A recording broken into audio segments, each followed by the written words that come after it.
On a 26 minutes pour vous montrer ce qu'il ne fallait pas rater en ce samedi soir. On disputait la 18e journée de Super League, les deux premières rencontres plus précisément. On les a suivies avec Jérémy Manière, ces deux matchs. Jérémy, vous allez nous dire, pour commencer, ce que vous retenez de ces deux rencontres de ce soir. Je retiens en particulier l'inconsistance du FC Bâle qui, comme on le verra, menait 1-0 et qui s'est fait ensuite reprendre. Ouais, triste soirée pour le FC Bâle. Avant le match du Parc Saint-Jacques, il y a eu une autre rencontre. Ça se passait au Cornaredo entre Lugano et Getse. Les Tessinois, deuxième au classement, voulaient protéger cette deuxième place. Michael Bugnon nous dit s'ils y sont parvenus. On a eu le droit à un début de rencontre fermé, plus ou moins comme prévu. Pour preuve, la première action qui nous intéresse est bien plus triste qu'une occasion de but. Le latéral luganais Alan Arrigoni sort en pleurs, blessé à une épaule suite à une mauvaise chute. L'ancien de Getse a déjà connu de graves blessures à l'épaule et ses larmes n'augurent malheureusement rien de bon. Et en plus, pour ce match, la blessure et l'entrée d'Espinoza perturbent l'organisation tessinoise. Je dois être honnête, la blessure de Arrigoni tout de suite, l'entrée en chambre de Espinoza, c'était la première fois. Nous avons manqué des équilibres. Le vrai problème que Espinoza il est arrivé en 2 semaines ici. Il a déjà joué à Sion les dernières minutes. Aujourd'hui, il est rentré, mais avec Amora, c'était aussi difficile la communication. Manque de communication et donc souci défensif. Le premier tir va faire mouche. Et c'est comme souvent Ayao Kawabe qui fait la différence dans les rangs des sauterelles.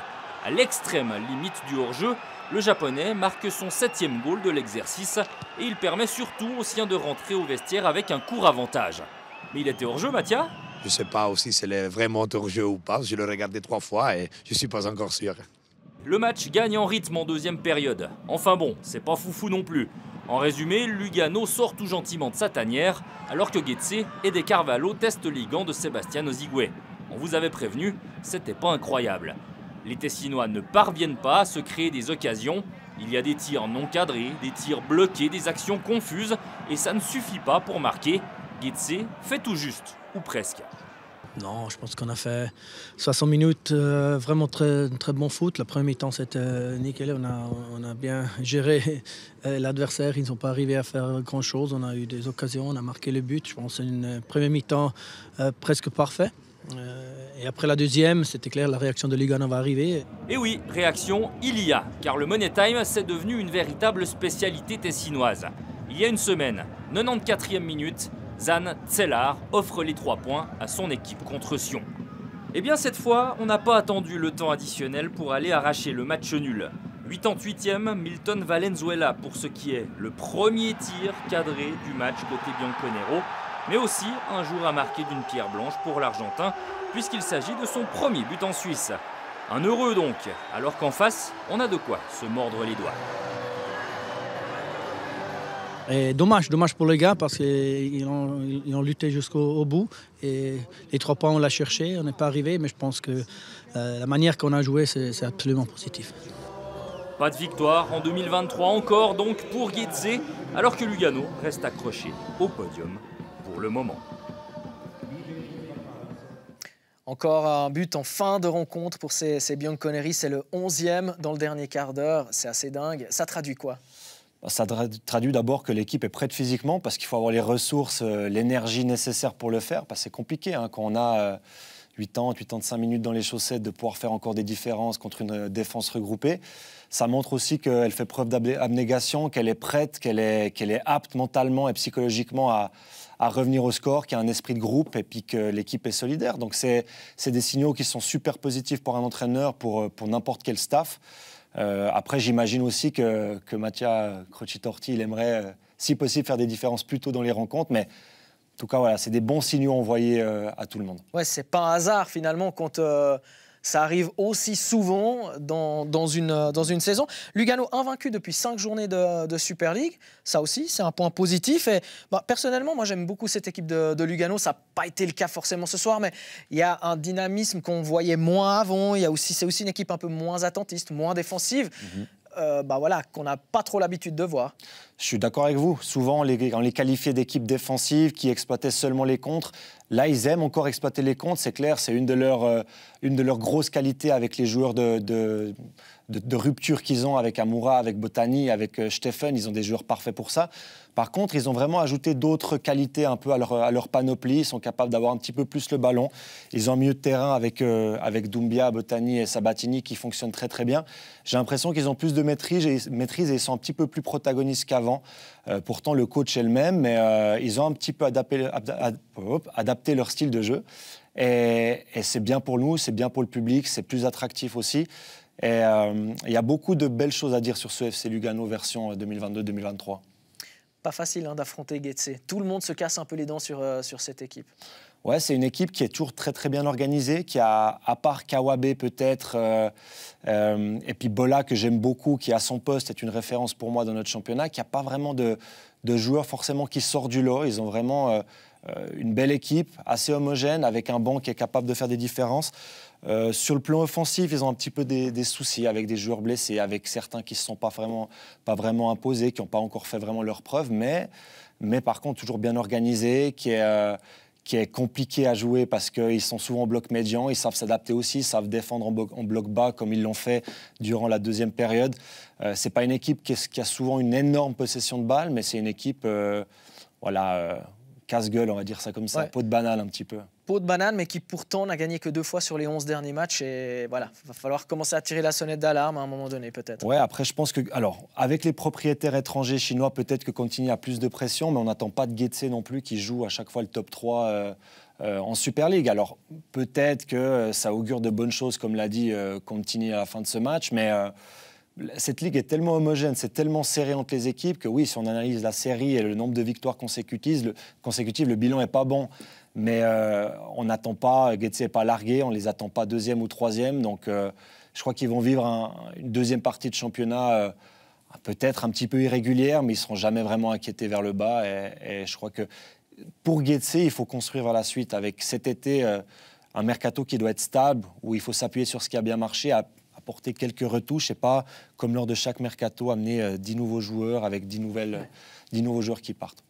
Giorgio Contini n'est pas en danger selon Jérémy Manière. Il y a un autre coach qui, par contre, lui, pourrait l'être depuis ce soir. On parle évidemment d'Alex Frey parce qu'il y avait un deuxième match. Ce soir, ça se passait au Parc Saint-Jacques entre Bâle et Lucerne. Il n'y avait qu'un seul point qui séparait ces deux équipes. Avantage aux Bâlois, 22 unités et surtout une série d'invincibilité contre Lucerne qui dure maintenant depuis 10 matchs. Je vous propose de regarder ce qui s'est passé dans cette rencontre avec Zeki Amdouni qui s'est mis très très vite en lumière avec une tête sur un centre de Lopez depuis la droite. Ouais, super ballon à l'origine de Fabian Frey.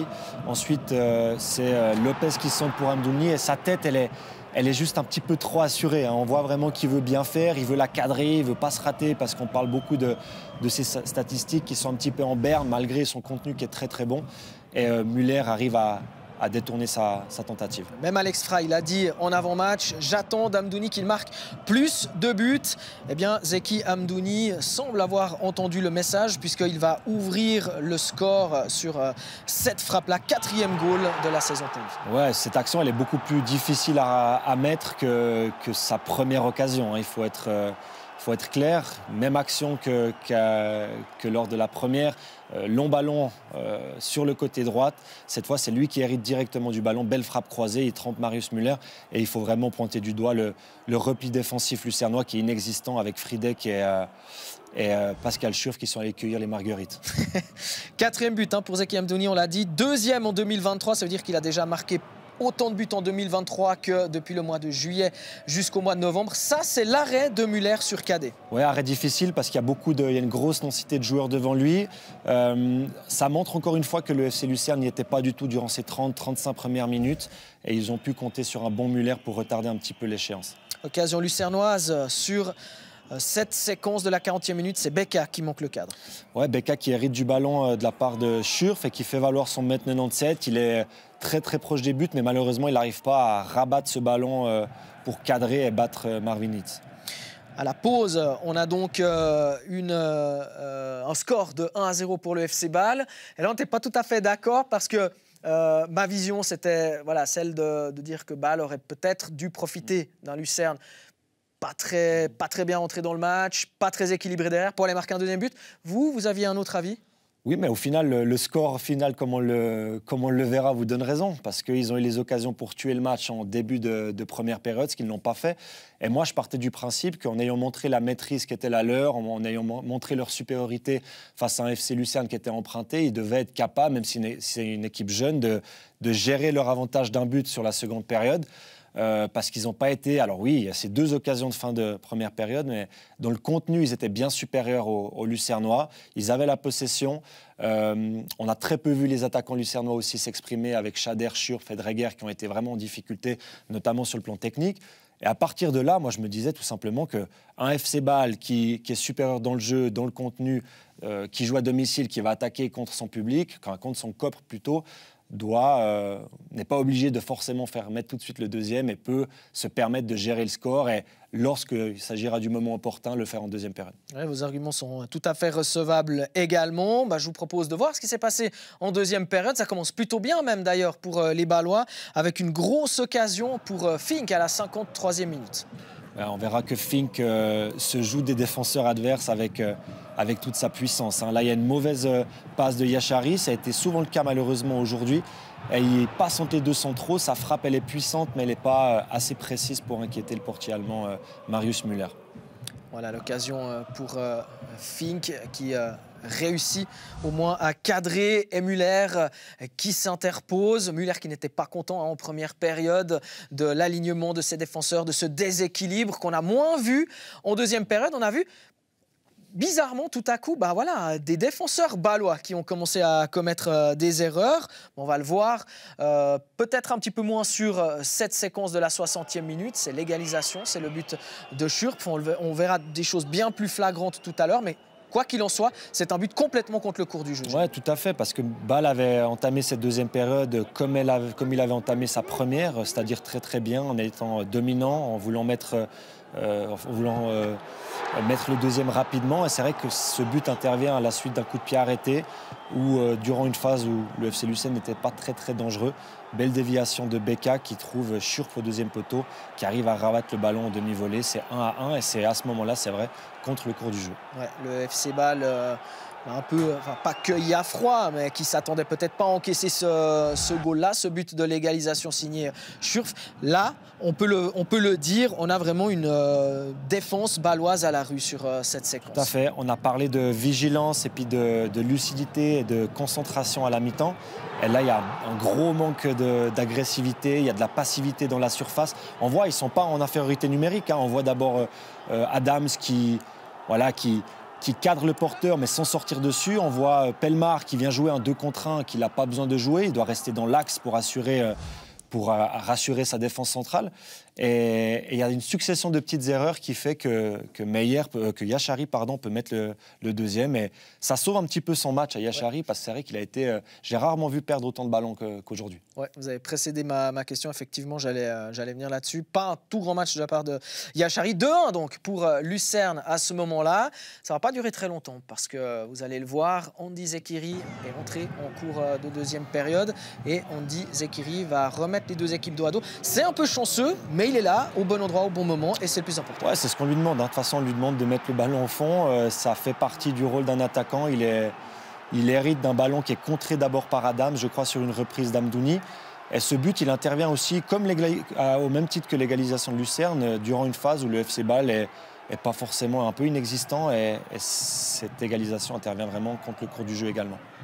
Donc on se dirige vers un 2-2 et là le coup de théâtre, 89e minute, Kim Pioka, il est entré depuis 5 minutes, il va offrir la victoire au FC Lucerne et là encore où est la défense? Ouais, il y a d'abord Pellemar qui peine à suivre Meyer. Alors on peut ou ne pas lui jeter la pierre, c'est la 89e, on est fatigué, il a beaucoup couru bien sûr, mais c'est des moments décisifs, c'est des moments charnières dans un match. Il y a un score à tenir, où il y a une décision il y a un avantage à prendre et là il lâche un petit peu Meyer dans sa course et ensuite il y a Frey qui anticipe la passe en retrait, mais à quoi bon? Il n'y a personne qui se jette et c'est ce qui permet d'ouvrir l'espace entre les deux centraux et le gardien bâlois dans lequel se faufile Kim Pioka pour signer son premier but en Super League. Ouais, 5 minutes et un premier but en Super League. On le rappelle qu'il est prêté pour l'instant par Solna avec option d'achat pour le FC Lucerne. Le FC Lucerne, on l'a dit, qui n'avait pas réussi à battre le FC Bâle depuis 10 matchs. 14 matchs d'invincibilité à domicile pour le FC Bâle contre cette équipe du FC Lucerne. C'est désormais une histoire qui appartient au passé. La dernière défaite bâloise datait du mois d'avril 2015 à la maison contre le FC Lucerne. Je vous propose d'écouter un capitaine bâlois forcément déçu. Scénario catastrophe ce soir. Est-ce que vous estimez que vous n'avez pas assez profité de la première mi-temps où vous étiez meilleur que Lucerne? Ouais, c'est clair. Je crois que c'est un peu le problème. Si on doit trouver un grand problème de cette saison, c'est qu'on ne marque pas les buts qu'il faut. Si tu vas avec un 2-0, un 3-0 au mi-temps, après la mi-temps, le 2-1 ou 3-1, c'est beaucoup plus facile, clair. Mais à la fin, c'est déjà vu le 100e fois cette année, je crois. Et, ouais, maintenant on est là avec 0 points, tout le monde est fâché, tout le monde est triste. Je n'ai pas vraiment des mots pour ça, mais à la fin, il faut continuer. Voilà, il a à peu près la même lecture que nous. Finalement, la déception, la frustration et les mêmes scénarios qui se répètent. Ouais, c'est ça, le fait de pouvoir capitaliser sur ces temps forts, et c'est ce c'est ce que le FC Bâle n'arrive pas à faire. Même en Conference League, ça a été un petit peu le même son de cloche. Ils ne sont pas décisifs quand il faut dans les deux surfaces de réparation, comme on l'a vu sur le 3e but lucernois. Ça peut être lié au manque d'expérience, à la jeunesse de l'effectif, mais c'est pas parce qu'on est jeune qu'on ne doit pas apprendre. Là, ça fait gentiment, on est fin janvier, la saison elle a débuté depuis 6 ou 7 mois. Ça fait plusieurs fois que le scénario se répète, et on a l'impression qu'ils n'apprennent pas de leurs erreurs. Et tôt ou tard, ces jeunes joueurs, ils vont devoir progresser, ils vont devoir passer le cap pour devenir des joueurs qui comptent dans des grands clubs, on l'espère pour eux. Et avec des scénarios comme ça, on n'engrange pas ou peu d'expérience parce qu'ils ne savent pas tirer les leçons de ces échecs-là. Ouais, de quoi être inquiet pour le match contre la double confrontation contre Trabzonspor en Conference League. On a entendu Fabian Frey. On va parler d'un autre Frey, Alex Frey. Je vous pose la question, Jérémy. C'est pas facile de répondre à ce genre de questions, mais est-ce qu'il est en danger après la prestation de ce soir? Oui, parce que énième prestation comme celle de ce soir. Bien sûr. On sait que le directoire bâlois est assez a de grosses attentes, est très exigeant, fait preuve parfois un petit peu d'impatience. Et la confiance, elle a été réitérée à Frey plusieurs fois dans la communication externe, dans les médias. Ils ont soutenu leur entraîneur, mais pas de façon inconditionnelle non plus. Et là, on voit que ces scénarios se répètent. Il y a un barrage de Conference League contre Trabzonspor qui se profile en février. Et le problème, c'est qu'on ne voit pas vraiment d'amélioration et de continuité ou de consistance plutôt dans les performances du FC Bâle. Et tôt ou tard, le coup près, il devra tomber. Donc on espère pour Frey, qui est une figure de notre football, qu'il va réussir à redresser un petit peu la barre. Mais connaissant un petit peu le caractère de Degen et son impatience et ses ambitions pour ce projet-là, on est en droit de se poser la question de l'avenir d'Alex Frey. Ouais. On avait quitté Mario Frick très déçu et très frustré il y a 7 jours lorsque son équipe menait 2-0 contre Zurich et avait été rejointe en l'espace de quelques minutes. Ce soir, c'est tout le contraire. On écoute Mario Frick. Mario Frick, il n'y a pas tout qui est parfait, mais après le match de la semaine dernière, ça doit faire beaucoup de bien cette victoire ici.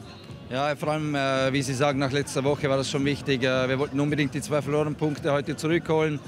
Es hat lange gebraucht. Wir haben in der ersten Halbzeit sind wir zu schläfrig aufgetreten, haben nicht das umgesetzt, was wir wollten.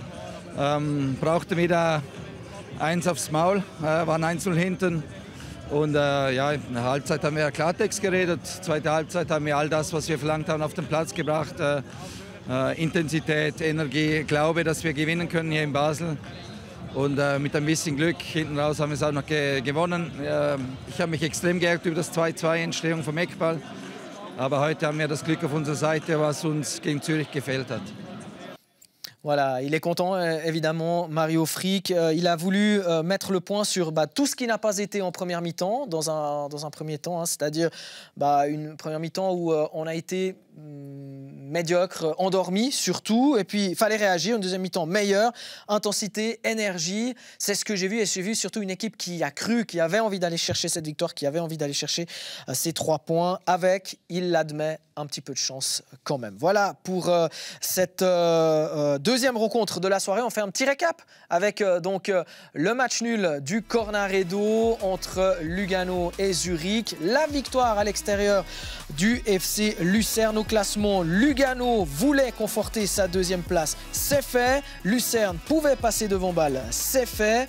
Il reste évidemment beaucoup de choses à dire sur ce classement parce qu'il y a encore des rencontres à disputer dans cette 18e journée de Super League. On connaît les résultats et on connaît les répercussions au classement après le début de cette 18e journée.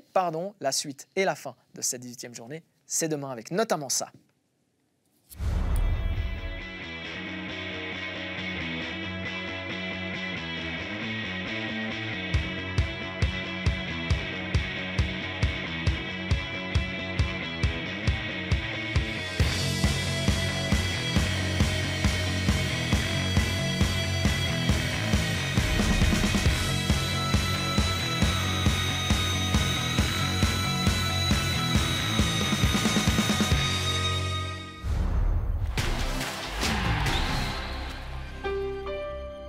13 000 spectateurs prévus déjà à Genève demain. Jérémy, le public répond demain aux tribunes. On a fait le job. La tribune nord est pleine, par exemple, déjà. Ouais, c'est magnifique. De toute façon, un club roman comme Servette, comme le FC Sion, doit pouvoir compter sur un public fidèle. C'est malheureusement trop rarement le cas. Par contre, c'est très bien qu'ils se mobilisent lors de telles affiches.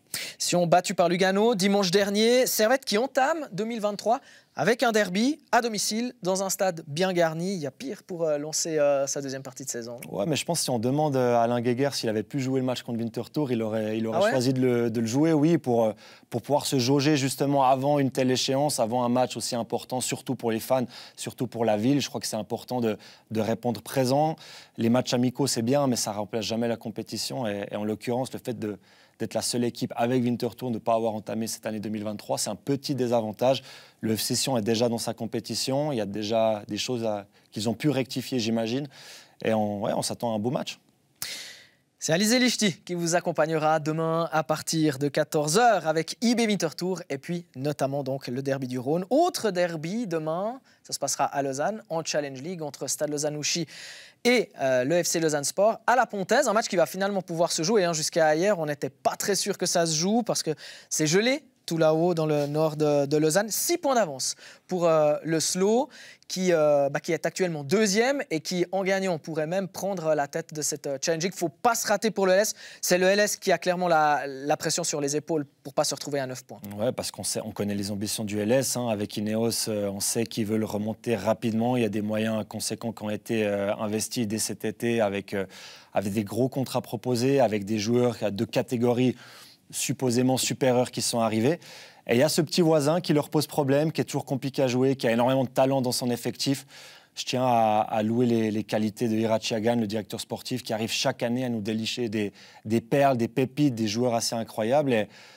Et après Amdouni, après Chader, après Labo, et maintenant il y a Oku, c'est probablement le futur joueur qui signera en Super League de ce stade Lausanne-Ouchy. Il y a de la qualité et je me réjouis de voir cet affrontement-là. Refuser, par exemple, de transférer Oku au FC Lausanne Sport, c'est un message fort, par exemple. Oui, après, on sait que c'est relativement calme, mais ça serait vraiment se tirer une balle dans le pied de laisser partir son meilleur joueur, en tout cas son joueur le plus décisif, à un concurrent direct en hiver. Je crois que Oku est destiné à jouer en Super League prochainement, que ce soit avec Stade ou avec quelqu'un d'autre. Et ils veulent évidemment, après, il y a des montants qu'on ne peut pas refuser, mais ça serait vraiment se tirer une balle dans le pied de céder cet élément-là au grand voisin. Au grand voisin qui a souvent eu de la peine à l'extérieur. Seulement 7 points sur 27 possibles. Un seul sur les 6 derniers matchs. Ouais, un LS qui était en grande difficulté sur cette fin d'année 2022 avec un jeu que je trouve vraiment de loin pas chatoyant. Et je me pose un petit peu des questions sur la valeur réelle de cet effectif-là. Alors, on parle beaucoup de retouches à apporter cet hiver, mais avec les moyens qui ont été investis, ça ne devrait pas être le cas. Ça devrait être qu'un mercato d'opportunité en hiver. Ça ne devrait pas être un mercato de rectification comme ça devrait être le cas, comme ça a été annoncé du côté du LS. Mais voilà, on verra qui arrive, qui part, mais il y a beaucoup de choses à rectifier, à améliorer, c'est clair. Cette semaine, il y a Chris Cablan qui est arrivé au FC Lausanne Sport. Il y a aussi Thomas Castella qui a prolongé jusqu'en 2028.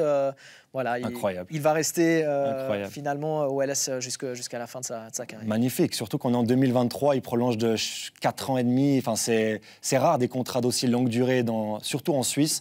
Je suis content pour lui, c'est quelqu'un qui n'a jamais triché, c'est un gros travailleur, qui a montré de très très belles qualités, tant en Challenge League qu'en Super League, qui a aussi su faire le dos rond lorsqu'il jouait moins quand Moridio avait été titularisé.